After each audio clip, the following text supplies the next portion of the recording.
I have two wonderful guests today. To me, they are heroes. I got Dean, first of all. Thank you very much for showing up, and Sean as well. Dean is a sitting MP for Niagara West. Millions of Canadians lived through one of the most divisive periods in modern Canadian history. People lost their jobs, families were divided, businesses shut down, and some Canadians say they were injured after receiving a COVID vaccine, and nobody is in the government seems to be willing to hear them. So I heard that Dean has now launched what you're calling the Allison Inquiry. And today I wanted to get Dean on and also Sean to share exactly what they're doing and provide hope for what's to come with this. And I want to also introduce Sean Buckley. He is a valuable guest, always a wealth of knowledge. He is the president of Natural Health Products and Protections Association. He's also a lawyer, an incredible person, smart man, Canadian hero, in my opinion. And he's fighting for your health freedoms. I'm excited to have him on, and we're going to have a great discussion today. Welcome to the show. Thanks, Mark. Thanks for having me. And Dean, just a pleasure to be on with you. Dean, thanks for having us on. Yeah, Dean, I'm really excited to go over this today with you. You've launched the inquiry now, and I'd love to hear a little bit about it. Well, it all started back. I've been wondering since COVID. So many people showed up to my office talking about things like, I can't go to school, I can't keep my job. The list goes on. And these are discussions that probably happen in most members of Parliament offices across the country. And for years, it's just been nagging at me that we as a country have done nothing. It's been 30 plus countries, G7, OECD countries that have been some type of inquiry, and we've done nothing. We got an inquiry going on in the UK and right next door in the United States, and we haven't even taken the time to listen to these people. And so it's been something that's been bugging me for the last couple of years. And I've been thinking about it, and I don't know what to do. And how do I put one of these things on? I mean, obviously, in Parliament, we have staff that take care of all that stuff. Not something that Parliament ever wanted to really touch. And then a serendipity would happen. I got a chance to meet Sean over a private member's bill around natural health products back in October. And I had known that he had done some work with the NCI. I was aware of the NCI, the National Citizens Inquiry. I hadn't watched much of it, but I was aware of it. And so a third person a mutual friend put us in touch. And it was right from there that we started this conversation going with his wife, Teresa. And it's been great ever since. I mean, it's been amazing in terms of trying to move forward. I've been a little bit nervous at times to move forward. And Sean and Teresa said this is important to do and felt very much the same way I did, that something needed to happen.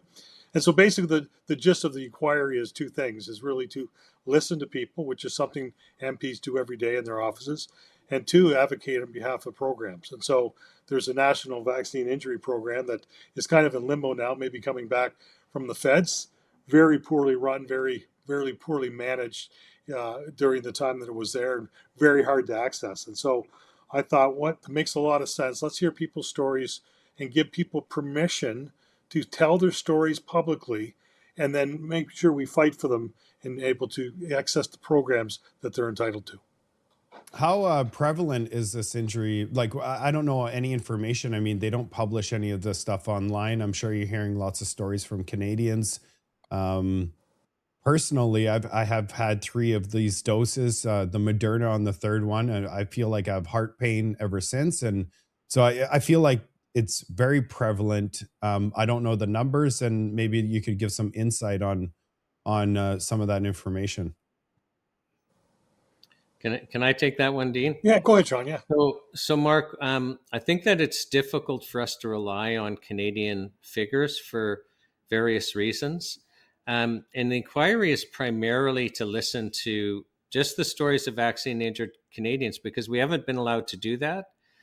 We hope to have some framing, but we might, of overall percentages of injuries and the like, but we likely are going to have to rely on the data of other similar countries, because, the Canadian data may not be that robust, although we will be hoping to get the Canadian data out there. But I don't think anyone, it doesn't matter who you have on the show, can really talk with any confidence about the Canadian figures.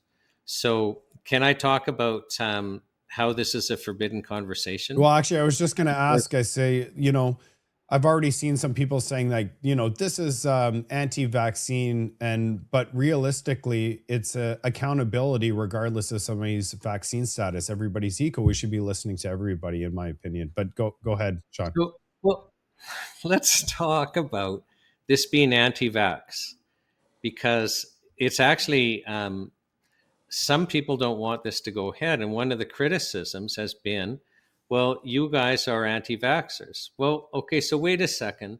So you mean that people that took the vaccine because they were being told that this vaccine would help protect other Canadians around them, so they're taking the vaccine to protect us, and they're injured by the vaccine, how do you describe those people as anti-vaxxers? Those are vaxxers so these are people that support taking vaccines. They took the vaccine to protect you and I, and now they're seriously injured.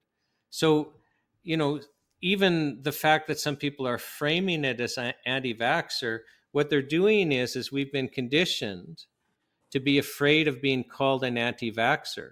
You might as well be called a Luddite. It's a negative term. It's been created as a negative term to stop discussion. So if anyone wants to call me an anti-vaxxer for calling people that are injured by taking a vaccine, the COVID-19 vaccine, I'll happily wear that label, because, as we can discuss later, they absolutely have to be heard. And they have to be heard because one of the things that we're learning as people are applying to become witnesses is that these people have been mistreated by the medical system. Mark, we have like this very cursory form for people to first fill in, and then we send them a more detailed form because we're wanting to actually create a record even from people that aren't selected, because we already have so many witnesses. It's only going to be a fraction that we will have time to hear in 4 days. But filling in the form is traumatic.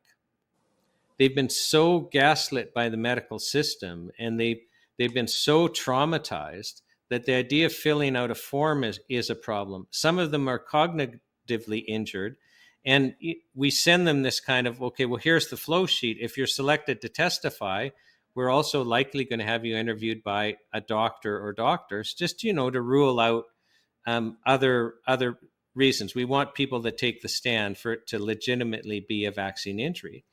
Well, some of them are traumatized with the idea of speaking to a doctor because they feel literally abused by the medical system. And, even that now is part of the story. And so here we've got a group of Canadians that are horribly injured, like the stories are just horrendous, who are even having trouble engaging in this process, let alone being able to get there to tell their stories. And so, we've got to have this conversation. And people are, being denied medical treatment. And if you're vaccine injured and we can't accept that, so we can't diagnose it, then we also can't treat you properly. It's kind of like you're showing up with heart disease, and it's forbidden to accept that Canadians have heart disease. So let's treat them for diabetes or cancer or something else. But it's silly. I can't believe it's still happening. It's 2026. Yeah. So go ahead, Dean. No, just as the other thing, Mark, we talk about numbers.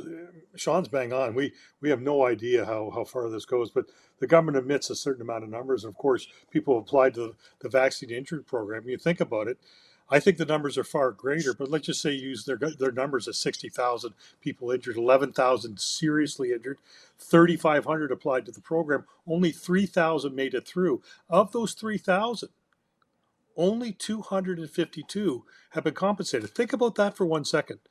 252 in the whole country of Canada, and you can understand people's process. So when I hear these arguments coming, you guys are anti-vax, A, B, C, and they're usually coming from the Liberal Party, what they're saying is it's a Liberal government that actually acknowledged these people are injured. They set up a program, but it's unusual. I know find it hard to believe that politicians may suck and blow from time to time, but the reality is when the government acknowledges people were injured and set up a program for that, then my job as a member of Parliament to try help them access that program, and that's been very difficult. Yeah, I find it quite unbelievable. I think what it is, Justin Trudeau and the Liberal Party, they really dug themselves into a ditch here where they were promoting it as safe, even pregnant people. And there was really, now we're finding out that there was really not that much. They were, even Pfizer were saying, hey, we haven't really done, the robust reviews on this thing. So it's at your own risk. And there was signatures made where no risk falls on the companies providing this thing. Like we're taking no responsibility.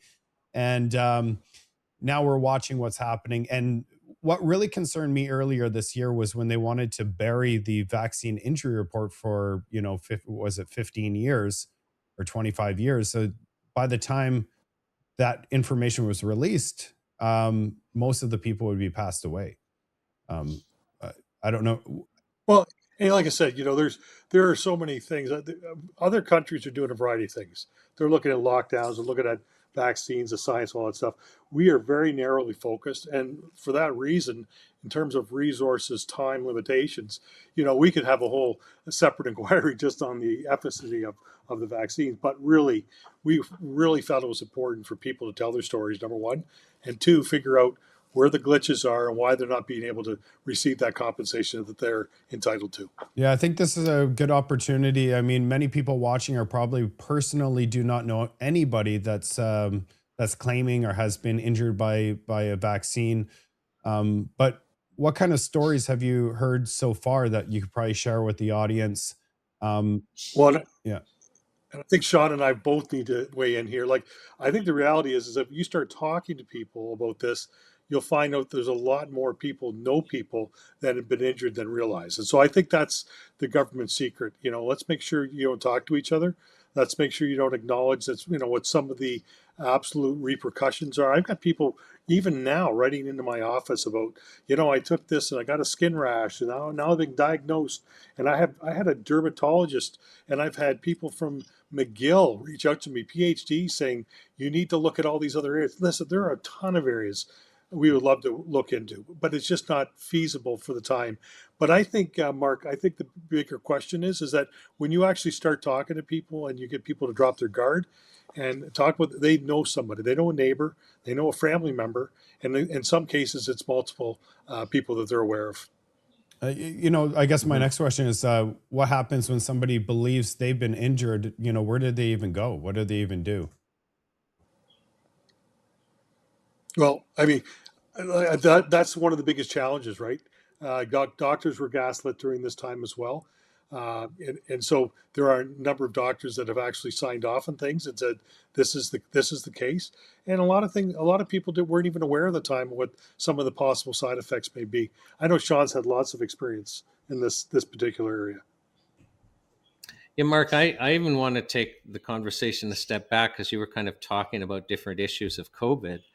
And one thing that I've come to learn through this process of, working with Dean and then also meeting with other MPs to see, well, is there a possibility that other MPs are going to show up and be in the room and listen in person and ask questions of these Canadians that are telling their stories? Is I've come to learn I live in a complete bubble. I mean, I've lived, breathed, eaten COVID things and COVID issues the whole time. I mean, just by way of example, there seems to be this explosion of cancer around me. And if somebody around me, I learn they have cancer, my default is to think it's caused by the vaccine. But the reality is there was cancer before COVID, right? Like I'm just giving it as an example how, we all are in our own little bubbles. What we need to understand is one of the reasons why we are not having a national conversation that many people want is there's complete unawareness. There's a large group of Canadians that have no idea about the things you or I take for granted as knowledge. And even the idea, and Dean has alluded to this earlier in this presentation, is even the idea that an injury that they have or somebody else has could be caused by the vaccine. That's a new idea. right? So like this has exploded. We did a press conference in early June.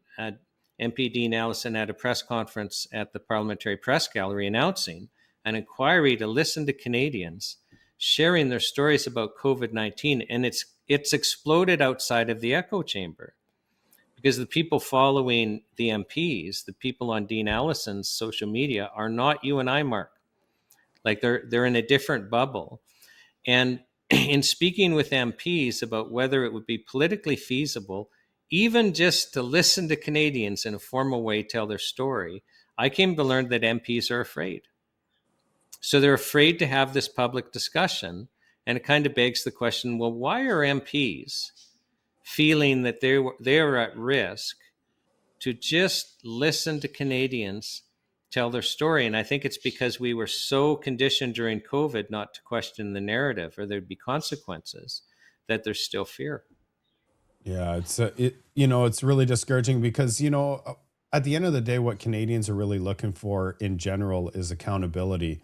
When you look at somebody and they make a mistake and you say, you know what, we made a mistake, but this is what we're going to do moving forwards. That's a good way to heal. And I think that many Canadians haven't healed from this and we're, so the work that you're doing, Dean, all I have to say as as we go on is thank you for stepping up and listening to Canadians, because this is a way for us as a society to start healing and maybe asking the right questions so we can move in a direction, because there's a lot of Canadians that feel unheard, and I'm just shocked listening to all this information because this is new to me as well. Maybe you could talk about. I don't know if you could touch on this, or you might not know, but how much of the public and Canadians have reached out to your office since you initiated this. Yeah, so I'll also ask you, Sean can also comment just in terms of the numbers that he's seen in his end. So I think I'll look at 2 points. I've always received phone calls, emails, and letters to my office about this issue. In light of the announcement in our press conference in Ottawa a couple of weeks ago, we've had lots of people reach out. There's been all kinds. It's been actually overwhelming in terms of people just saying, like, I want to tell my story. I want to tell my story. There's two groups of people. People that say, I want to tell my story publicly, and another group of people that say, I want to share what happened, but I don't want to say it publicly. In other words, I've been injured, but I don't want to actually come before a committee, so to speak. So that's also telling as well. That goes back to Sean's original point that people have always had a hard time discussing this publicly. So that's the case. My social media, like literally, millions of views on Facebook and X and these kinds of things. And like, that's just people, sharing and being aware and throwing into other people's feeds. I mean, you understand, Mark, more than anybody about social media, but that this issue has been incredible in terms of people wanting to hear more information. So while people have gone to the website, and I'll get Sean to talk about that a bit more, people have also reached out directly to my office, and we're just trying to corral that information back in a way where we can process it in an orderly way. But yes, it's been overwhelming. Amazing. Yeah, Sean, go ahead. I'd love to hear where people could reach out. What's the best way for people to reach out? And what are the options for people? Yeah, so let's actually talk about this structure, because that in itself is illuminating. So first of all, so everyone's aware, MP Dean Allison just made the decision, I'm going to, in a formal way, listen to Canadians tell their stories publicly. So he's already doing it in person at his office, but he's made that decision. MPs don't have a budget for this. So it's not like Parliament says, oh, if you're going to hold an inquiry into something, here's a budget. So he doesn't have any money to do this. It's not a Conservative Party event. The idea is this is not, it shouldn't be partisan. Like I appreciate that, one of the parties seems to have been going out of their way to attack this inquiry and attack Dean Allison personally. But really this shouldn't be, it shouldn't be partisan. The MPs from all parties should be able to come and just listen to ordinary Canadians share their stories of their experiences. So, well, how do you set this up then? basically we have to have, we've got to find the witnesses, we have to vet the witnesses, we have to prepare the witnesses, we have to arrange for their travel, we have to pay for their travel, we have to cover AV costs, we have to cover administration costs. Like, I'm a volunteer. My wife Teresa, who's, you know, really the main organizer, is a volunteer. But we've got to pay the airlines, and we've got to pay the hotels, and we've got to pay the AV people, and we have to pay the website people and stuff like that. We actually anticipate now, because the vaccine injured are, many of them are going to need to be flown out a couple of days before so they can recover from the flight before they testify. We're probably looking at 80 or 90,000 in costs. We're actually asking the public to help us with that. So we've set up, if you just search for Allison Inquiry, you'll find us. The website's actually COVID Testimony. That's the not-for-profit setup. Even if you don't want to testify in person, please apply to be a witness. Or if there's somebody that can't apply, either, there's somebody who has died or the person injured doesn't want to do that, ask for their permission and apply on their behalf, because we would love to have a written record of those who can't testify in person or who don't want to testify in person, so that we can have that as part of the inquiry record, so we have a better appreciation of the injuries that are out there and the numbers, and also invite your audience to help support us financially. We're just launched and we got a long way to go. So Okay, I'll make sure to put a link in the video description and the comment section so that they could go over there. And I assume that's a charitable donation with a tax receipt. it's not a charitable donation, No. so it's a not-for-profit. So it's unfortunately not charitable. Okay. And then also follow Dean Allison's social media and the Allison Inquiry social media, so that you can stay in touch with what's happening. And we're inviting everyone to watch and promote the inquiry that's going to be held. So it's going to be live streamed from Ottawa Hill on September 8th, 9th, 10th, and 11th. Okay. Well, I mean, people should be supporting. If you believe in this support, I just wanted to clarify to make sure that people are aware what they're what with the donations. One of the things you said, Dean, is only like 300 people have been financially compensated, and potentially there's 60,000 people that have been affected by this. And that's if we know of. It could be a much larger. What's the reason for this? To me, it appears that the reason they don't want to, proceed with the taking care of people is because it's an admission that what they did was wrong, in my opinion. What's your take on that? Yeah, no, I think that when you set up a program like this, you've had to come a long way to realize that there's a problem. It was run by a third party called Xcaro in the last couple of years. Global News did a great job. They did a 4-month or 5-month investigation, found out that over $55 million was committed to the program, but only a third of that actually ended up. 2/3 went to administration. So think about that. When dollars are already tight, and 300 would be generous, Mark. 300 would be generous. 252 people. And the story I've got from people that have come into my office has been, you understand how frustrating it is? They've lost our forms. We've on our 4th or 5th case manager. We fill out stuff. They don't agree with it. You think about the 252 or the 3,000 files they've accepted in the program. They've had to be vetted by doctors willing to sign off on this, and all these things that go along with it. And I think it's almost like most government programs. They try and grind you down, and hopefully maybe you'll go away and do something. And listen, that's my job. People come into our office every day looking for OAS, Old Age Security, CPP, right? Canadian Pension Plan. I got to make sure I list out the acronyms that we love to cherish in each of our own industries, where they're not quite sure how to access it. I had someone show up the other day and said, I'm not on a computer. He's an old farmer, great guy. And he says, I want to access, A, B, or C program. I drove physical forms out to his house and dropped them off. So the reality is it's while the government's always trying to make it easier to access programs, it's not easy if it's not something you do on a regular basis. In this particular case, I think it's been especially hard because of all the hoops that our people are required to jump through in order to get on that list. And that's an indication less than 10% of what they've actually accepted have actually been able to get any kind of compensation. So there's a lot of frustrated people out there right now. Absolutely. So I believe all of these people that haven't been accepted should definitely step up and be part of the process that you're currently doing, so that they have a voice and it gets more awareness, because more awareness will put pressure on the government to really treat people fairly. And I believe that's the thing. They're trying to bury this thing so it will go away. It's not right to make it go away. If there's people affected here by something that was pushed on everybody, and their lives will never be the same, we need to take care of these people. Where's the compassion? We're looking out for each other? We're all in this together. Isn't that what they said? It doesn't appear that way. And, I mean, I feel for all the fellow Canadians out there that are being affected by this.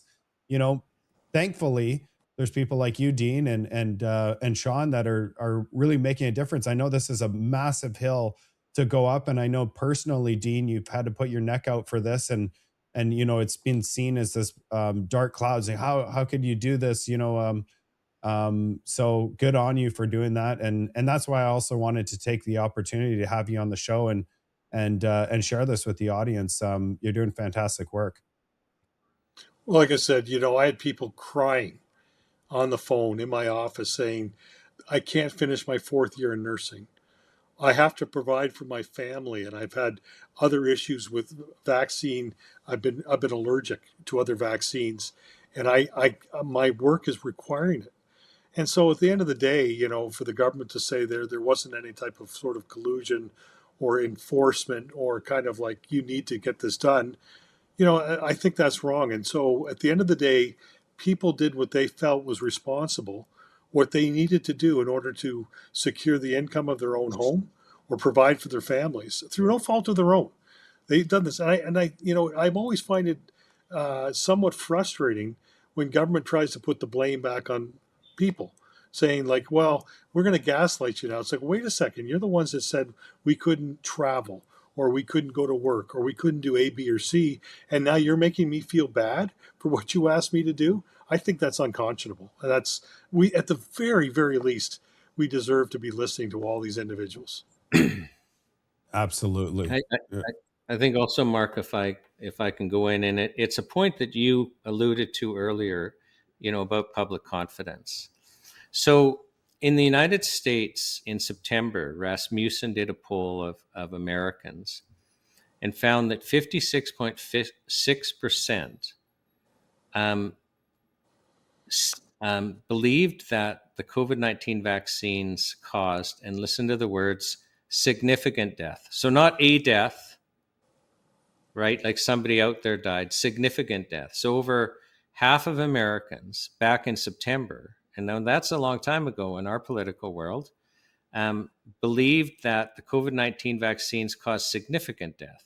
That's not even the number for significant harm or harm, period. Now, we don't know what the numbers are for Canadians, but the reality is I would consider it has to be an overwhelming majority of Canadians believe that these vaccines cause significant death and or significant harm.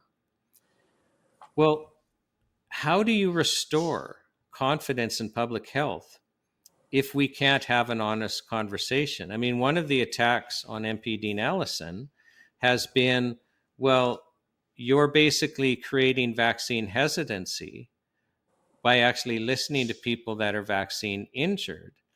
And what concerns me about those types of attacks is I actually think that those attacks create vaccine injury or hesitation, because unless we have an honest conversation about what happened, unless we have an honest conversation that there have been people injured, and then decide what to do after we have that, how on earth are we going to restore public confidence in our public health system? And I don't want to be in a country where we can't have any confidence in our public health system. But to do that, we have to have an honest conversation. and then, go, okay, well, here's how we're doing it going forward, or I can't trust and those around me can't trust. And I think that those that are criticizing this are doing a disservice. I mean, we have to have this conversation.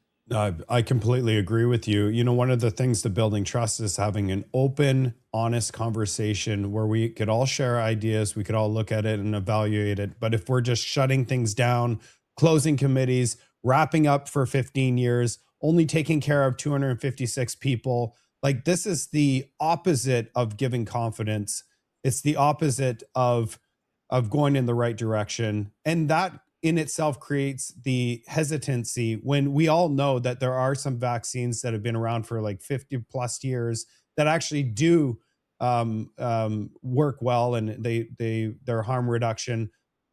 So we need to have the open conversation about all of this so that together as a society we can make the right decision. But to shut it down, I believe you're right. It closes the door to the conversation, which in turn creates hesitancy and a dark cloud over everything, saying what else are they hiding. So it's good work that you're doing. Actually, this is a good part of the conversation where for people out there that are unfamiliar with your work, Sean, maybe you could fill in your role in helping Dean and also the work that you're currently doing for Canadians. Well, and I had been involved in an earlier inquiry on COVID issues, which and my wife also was a major volunteer. So we gained some expertise in how to organize these things. So, and then as you know, Mark, I work with the Natural Health Product Protection Association. Right now, segued, because this, the Allison Inquiry is, in my mind, the most important thing happening in Canada, and it'll likely be a historical landmark. Hopefully to just be the point where after that we're allowed to have a conversation, a respectful conversation with each other, and it won't be a forbidden topic anymore. So we're just, both my wife and I are totally spending full-time volunteering on this because we just view it so important. And it's happening because Dean Allison has made the decision. I'm going to and it's just it's interesting that that he's having to do this and invite other MPs to do this, that there hasn't been a government initiative, but he wants, and I support him with all that we can, he wants to have a formal inquiry where Canadians that are desperate to tell their stories, desperate to be heard, especially because how they've been treated, they really have been treated with disdain.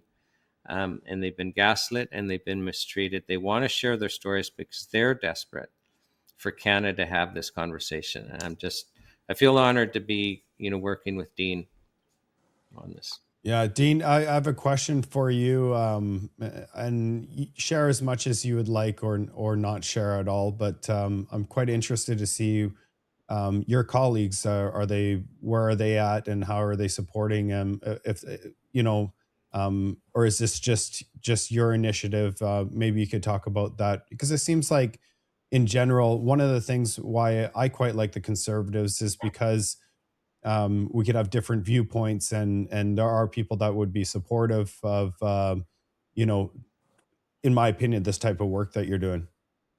Yeah. Well, thanks, Mark. Great question. I think the first thing is there's probably not one MP that hasn't heard from somebody in their office, either through a letter, an email, a phone call, or actually an in-person conversation. So I think that's the connection, right? MPs are incredibly busy, as you're well aware. We've got 150 things going on all at one time. Some people are looking at justice issues. And you just look at the variety of private member bills that come forward on an annual basis, just to let you know that. As soon as I announced the inquiry, people came to me and said, I got somebody. I have somebody. Thank you very much. I have somebody. So I never think it's ever been a question that privately they don't have these conversations. I think, like any contentious issue, though, it's doing some of these things publicly sits differently with every member of Parliament. Some don't have an issue with it. Some, this is not their thing. They look at other things. And so I realize that when people show up on the Hill for a variety of events or issues or whatever the case may be, I cannot champion every issue. this is something I felt very personal about, something I've wanted to champion for a long time.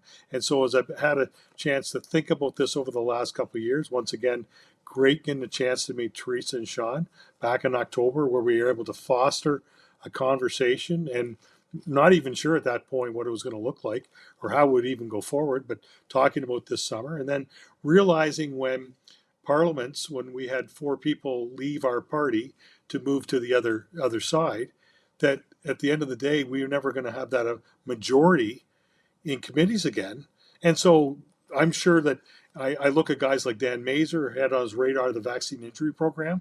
Dan was consumed with that, but there's the IT prescription. There's so many scandals that are going on that in all fairness to all my colleagues, is that if everyone picked their own issue, there'd still be 100 issues left over. So well, I just say what I've said to Sean right at the start. Like if it's not me, then who's going to do it, right? In terms of that, and I can just tell you that from people's stories, I was touched from seeing what was happening to people, how people were being gaslit.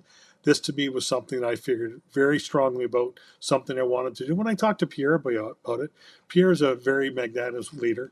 He realizes that there are a lot of different interests in the party, and he said to me, Dean, there's not a couple weeks that go by when I'm on the road where someone doesn't come up to me and tell me that they're injured. Like, you think about that for 1 second. So, normally you would do some of this work through committee structure. For those of your listeners, like, that's, once again, if we were doing this through the health committee per se, but the health committee's got 100 things they're looking at right now, and that would be paid for once again through the budget and through through the House of Commons. That is not the case. And so as a member of parliament, I've got access to committee rooms, and I figured the best time to do it is when we're not in session. We're gonna tie up a committee room for 4 days, which is amazing, and I think it's great. Almost would be impossible to do while the regular session is in order, only because you've got committees and other things going on. And I don't really feel that the government is interested in pursuing that, let alone the vaccine injury program. So I thought this was the perfect time, a perfect storm, if you will.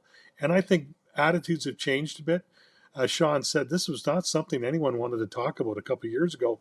I find that more people are talking about it and willing to talk about it. So how's that for a perfect storm where we're in opposition now, not the ability to influence committees like we were in the past, and maybe take it a step further and listen to people that have been injured and figure out how we can get them help. I think that's one of the strengths of the Conservative Party, is that the Conservatives appear to be the party that really listens to Canadians and cares about Canadians, where the Liberals, on what I've seen personally, is that they go for the experts and, we know best. And so it's really that people go, well, what's the difference between the two parties? Well, that is a clear difference, and you're showing it by taking the leadership on this. And it's refreshing, to be honest with you. Maybe, yeah. Go ahead. And our leader does it every week. Every week he goes out, he meets with people, and he sits and talks to every single person. He could be 2 hours talking to people about some of their issues. That's how he would know this is an issue, because people got to approach him at one of the events they were at and tell them what they were thinking. I'm going to share something I haven't shared with anybody with you today, Dean, is, I wasn't really into politics. I did a 14-year career in commercial real estate finance, and I really saw the country I grew up in slide in a direction that is unrecognizable today. And I have young children, and I felt like, I went and watched Pierre Poilievre before he was the leader of the Conservatives. He was just campaigning across Canada. And I met him for the first time, and that was the first time in my life I actually felt hope for the first time. And that hope has led me to this wonderful journey of creating content for Canadians. So he was one of the sparks in my content journey. Yeah, I haven't shared that with anybody. So he really provided me with, like, what? This person really cares about Canadians. He met me personally, shook my hand, and that was years ago. And look what it's created. He's planted a seed, and now I'm a champion for freedom and trying to get change in this country. So Yeah, I want to add to that. I think one of the biggest challenges we have is censorship in this country, and we could do. I'm sure you've done podcasts on that, and there'll be more to come.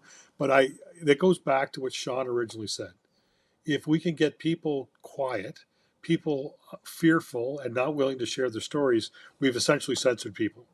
And we see legislation creeping in over and over where there's a piece of the legislation is good and what's going on is not so good. We have created a culture in this country where people are afraid to speak up and talk about issues that matter. And as I said, Sean and I are unanimous on this thing. What we have to do is we've got to push back on that and give people the freedom and give people permission. Sean used that word permission when I first met you. We need to give people permission to tell their stories publicly. Because that's if we don't have these conversations, then people will not know and they'll feel that they're still alone and they're isolated and that it's only them, when in reality, there's other people around them as well. So I know you've discussed in different parts of this segment. I think this is a great opportunity to walk us through step by step. So walk us through the inquiry and committee. How will it actually work? Like, who could testify? Who are the witnesses selected? Will the testimonies be public? Will the medical experts also testify? Will the government officials be invited? And have the Liberals accepted your invitation? I mean, just walk us through step by step so that we could picture this right now.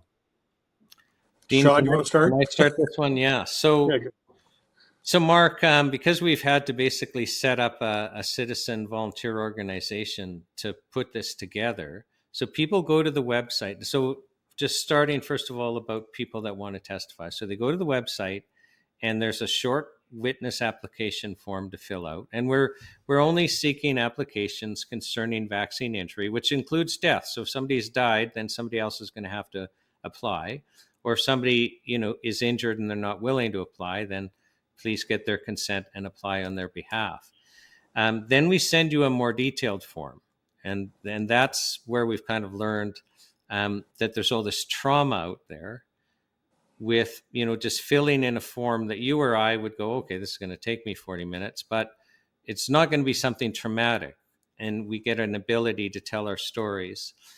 Then we have a team of volunteers that are kind of ranking to try and figure out, well, who would be the most impactful? And there's different criteria to use.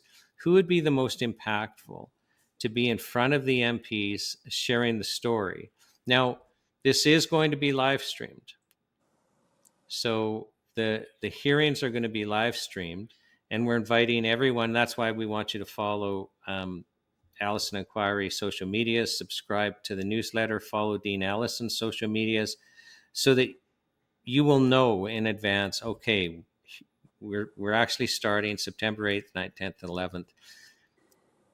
It's of great value to those people brave enough to share their stories that we actually hear their stories.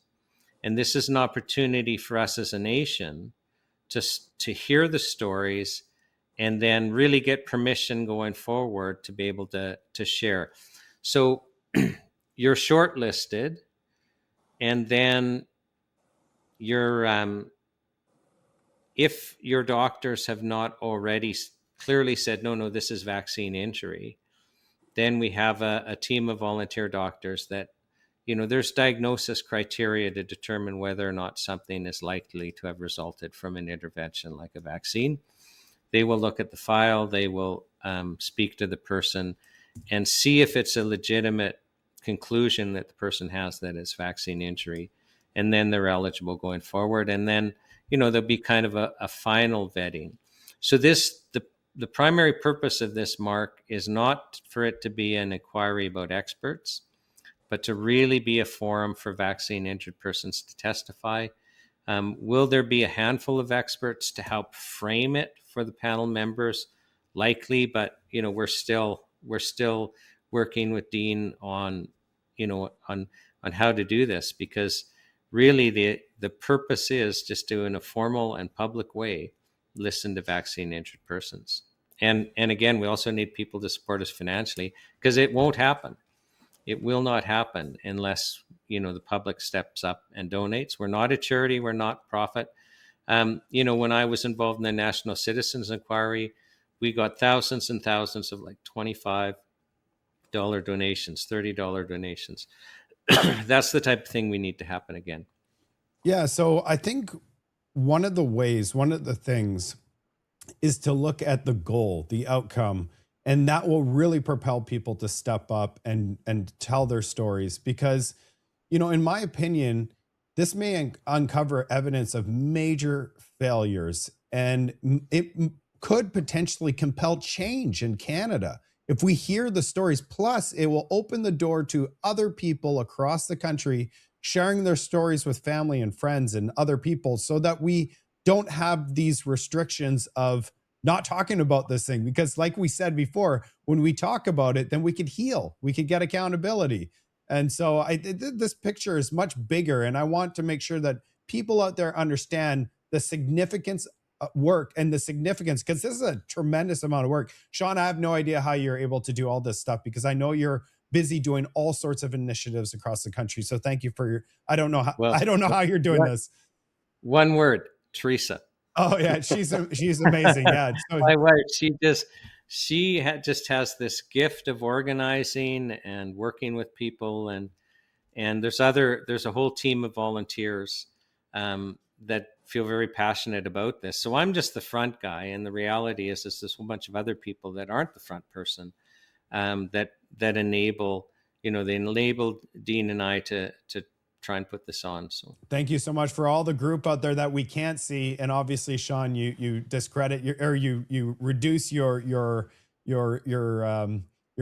but we all know that you are a big part of this initiative. So, but if we could just talk about like the potential outcomes of people stepping up, like I described, is the goal. I mean, could this really open the discussion within even the Liberal Party and have that unity and healing that this country needs?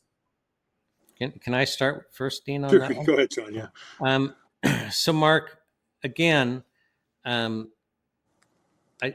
this really, all of Parliament, all the parties could just make a decision that this isn't a partisan issue, because we do have vaccine injured persons, and it is okay to listen to them, and it's not okay to not be treating them with absolute respect. Like, think about this again. These are not the unvaxxed, that unwashed group that the media, I don't want to be in that group because then everyone looks down on us. No, these are people that took the vaccine. These are people that did what they were asked to do, and now they're injured. And how dare us not take care of them as a nation? So it is not a partisan issue. Listening to people that are injured for doing what they wanted, we asked them to do. We asked them to do this. We asked everyone to become vaccinated as a way out of this pandemic, that experience that we were having, and they're injured. So this is not a party issue. Let's listen to these people. They want to be heard. Let's take care of these people. They want to be heard. That's all we're talking about here, is listening and then hopefully becoming compassionate and kind towards them. Now, I spoke earlier, we need to have a conversation to restore public health.